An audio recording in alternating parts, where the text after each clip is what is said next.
Hello everyone! For Black History Month, we are going to be reading a few picture books about some very important Black artists.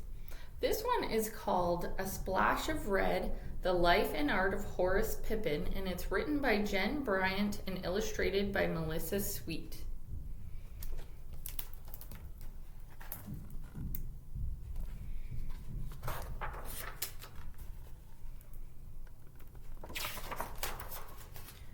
On February 22nd, 1888, the town of Westchester, Pennsylvania celebrated a holiday.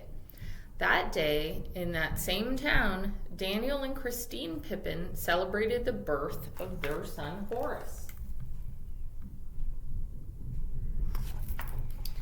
Horace grew fast, so fast that his mother could barely keep up with the mending. "He'll be a giant someday," the neighbors would say. Grandma Pippin smiled at Horace's long legs and big hands. She figured the neighbors were right. Grandma's hands were big, too, rough and scarred from her slave days in Virginia, but they were just fine for giving Horace hugs. "The biggest part of you," she told him, "is inside, where no one can see you."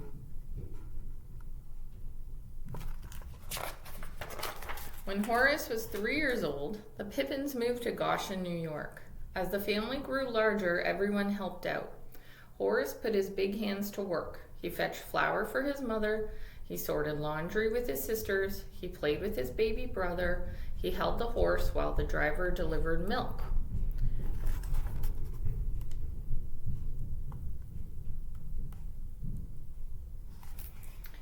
At night, he piled wood for the stove and arranged dominoes so his grandmother could play.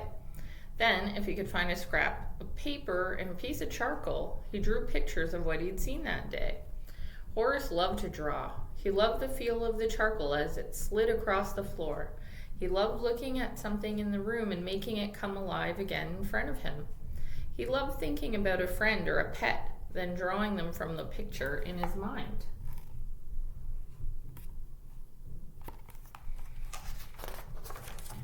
At school, he sat quietly at his desk, but his big hands were always busy. "Make a picture for us, Horace," his classmates said, and Horace did. His pictures made people happy, except when he made some next to his spelling list. That made the teachers mad, but Horace couldn't stop drawing.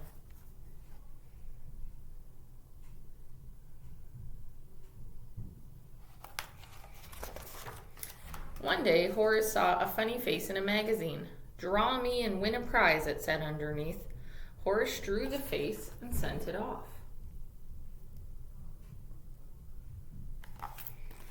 A few weeks later, a package arrived. Inside, Horace found colored pencils, a pair of brushes, and a box of paints. "Congratulations," said the note. Horace had won his first real art supplies. "Paint a picture for us, Horace," his sisters cried. And Horace did. He painted everyday scenes in natural colors. Then he added a splash of red.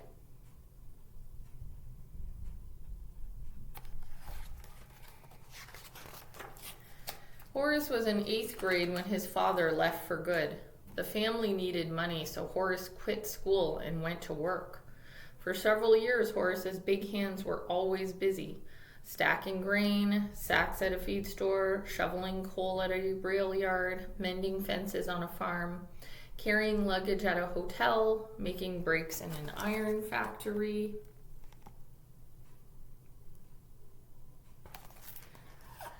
Packing oil paintings into large wooden crates. Looking at these made Horace remember winning the art contest. How proud he'd been. How he loved those colored pencils, those brushes, and his first real box of paints. Horace was a big man now with big responsibilities. Still, he loved drawing as much as he always had. He used charcoal, broken pencils, whatever he could find. "Make a picture for us, Horace," the other workers said, and Horace did.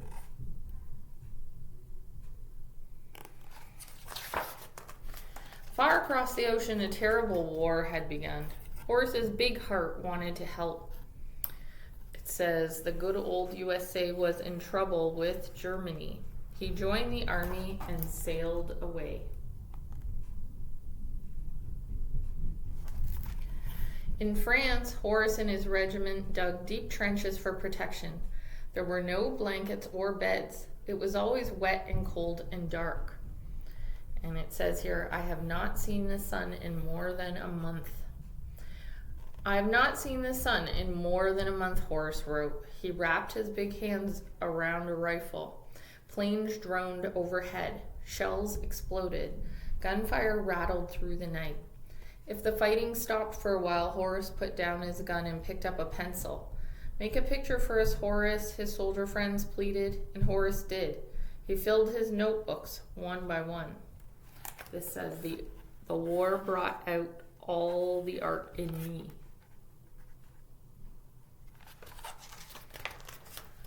One day, he climbed to the top of the trench. A shot rang out. Horace felt pain in his shoulder.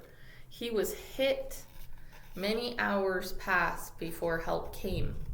Horace was glad to be alive, but the bullet had badly damaged his right arm. When it healed, he couldn't lift or move it the way he used to. Now when someone said, make a picture for us, Horace, Horace could not.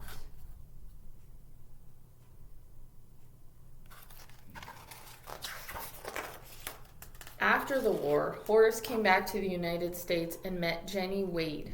Jenny was a hard worker. She loved to cook. Horace was a hard worker too, and he loved to eat. It was a good match. They married and settled down in Westchester.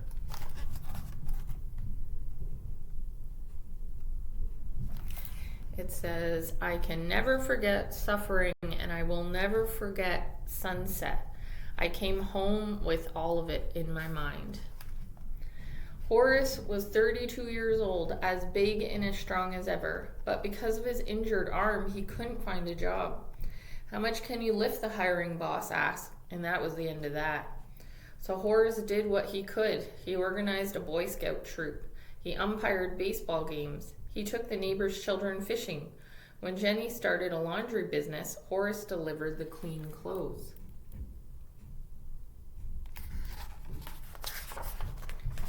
As he walked along the streets of Westchester, his fingers itched to draw all the colors and textures he saw.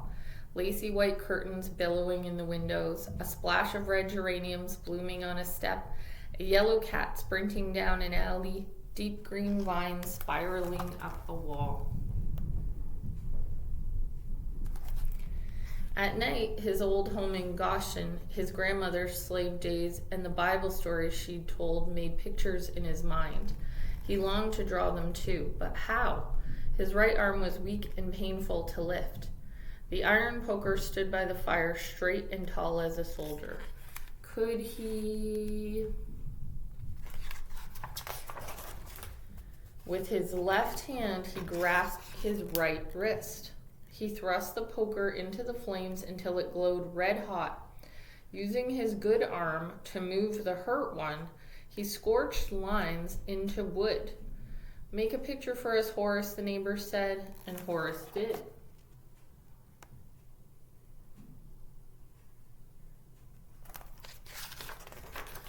With practice, his arm grew stronger, his hands steadier. Maybe now, he told Jenny, I can try painting. There was no money for art supplies, so Horace used an old brush and leftover house paint he found in the alleys. For a canvas, he used a clean piece of cloth. Every day and late into the night, Horace worked on his painting. He used gray, black, and white, the somber colors of war. Here and there, he added a splash of red. It says, if a man knows nothing but hard times, he will paint them, for he must be true to himself. He used 100 layers of paint. He decorated the frame with tiny sculptures. 3 years later, he finished.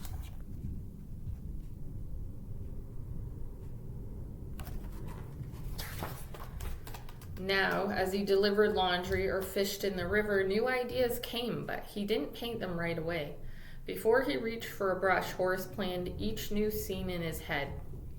Says, I go over that picture in my mind several times, and when I'm ready to paint it, I have all the details I need. He painted the milkman and his wagon, women working in the kitchen, children playing games in the yard, cotton fields and log cabins, John Brown and Abraham Lincoln, war scenes and Bible tales, men singing on the corner. Horace hung his paintings in a shoe store window. $5 each, said the sign. He hung others in a restaurant. He even traded one for a haircut. People admired Horace's paintings, but no one bought them. So here is a close-up of all the, well, not all, but some of the paintings that he did.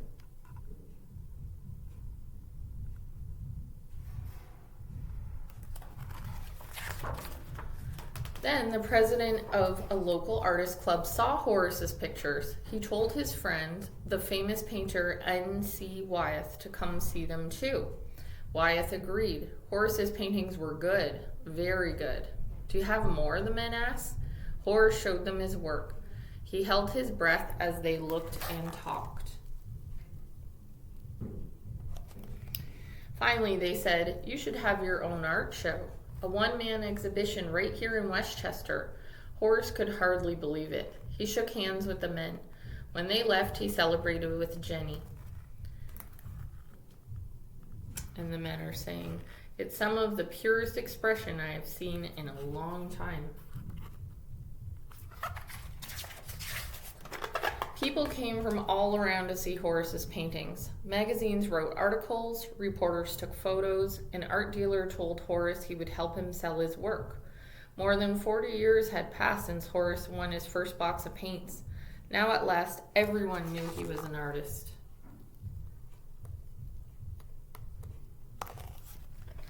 Horace became famous. His paintings hung in big city galleries. Museums displayed them. Collectors admired them. Movie stars bought them.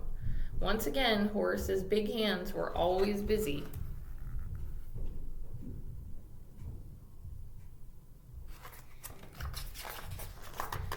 And if you stood outside his house late at night, you might see him leaning towards his easel, his left hand holding up his right, painting the pictures in his mind.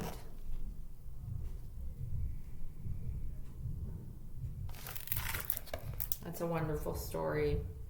So the next one is about another very important Black artist, Clementine Hunter, and it's called Art from Her Heart. Folk artist Clementine Hunter, and this is by Kathy Whitehead and Shane W. Evans.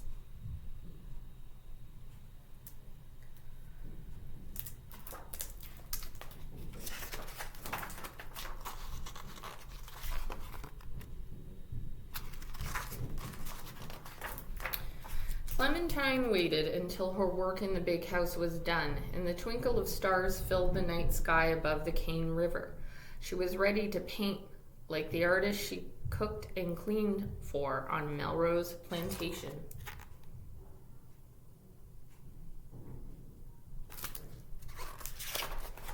But she didn't wait for the perfect set of paints and canvas. She used the leftovers the artist gave her. Instead of canvas, she used window shades, glass bottles, black iron skillets, and old boards, whatever she could find. In the middle of her 100 years, Clementine Hunter had decided to paint.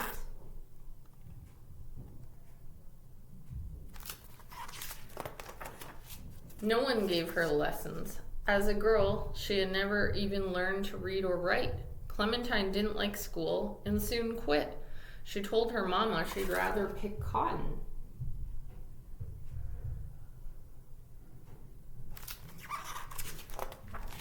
She was the oldest but the smallest of her 6 brothers and sisters. Her nickname was Tibé, from the French words for little baby. She called herself Clementine when she was old enough to pick flowers and haul them home in a cart. When Clementine decided to paint pictures, she didn't wait for the perfect art studio. While everyone was sleeping, she created bright colored images in the dim kerosene light of her small cabin.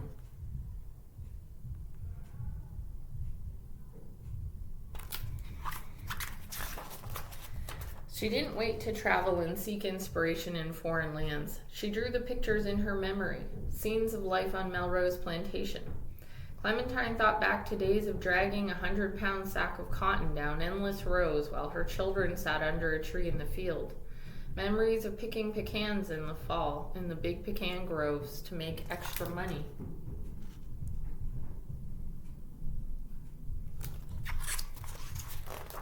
She remembered wash days spent over black washpots and clothes flapping on a clothesline. Long days of hard work and little pay.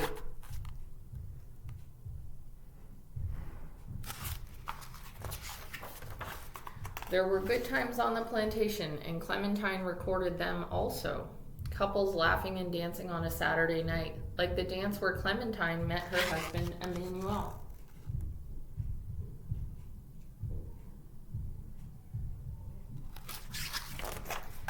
Simple joys like scattering feed to a flock of hungry chickens. Fishing for catfish and bream with a cane pole on the Cane River to cook at a fish fry. Clementine enjoyed fishing at the river with her grandson, but she always fished from the bank. She didn't like getting in boats. Clementine painted special times on the plantation too. Pictures of a couple on their wedding day. Graduates waiting in line for their diplomas. A paper that Clementine didn't receive until the end of her years, and children in white robes ready for their baptism in the Cane River. Her grandchildren walked into the water for their baptism. Happy days that Clementine loved to paint.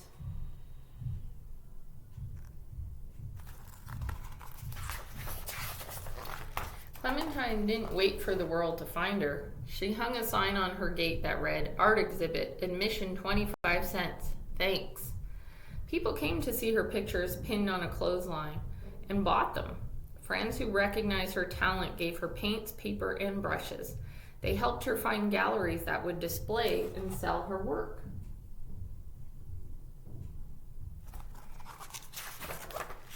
Years later, people lined up to see her artwork at a big museum in New Orleans, Louisiana.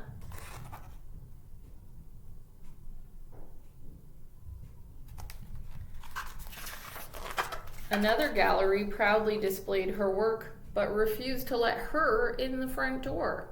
She had to wait until after hours to enjoy her own pictures on display. But the laws that kept her out would soon be gone, like feed thrown to the chickens.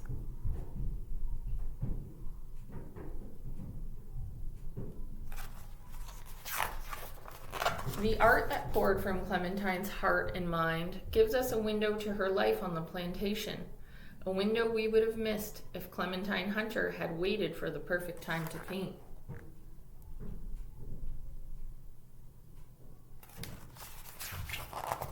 And here's a beautiful picture of lots of her artwork as well. You can see, I'm going to hold it here for a minute so you can look at all of them.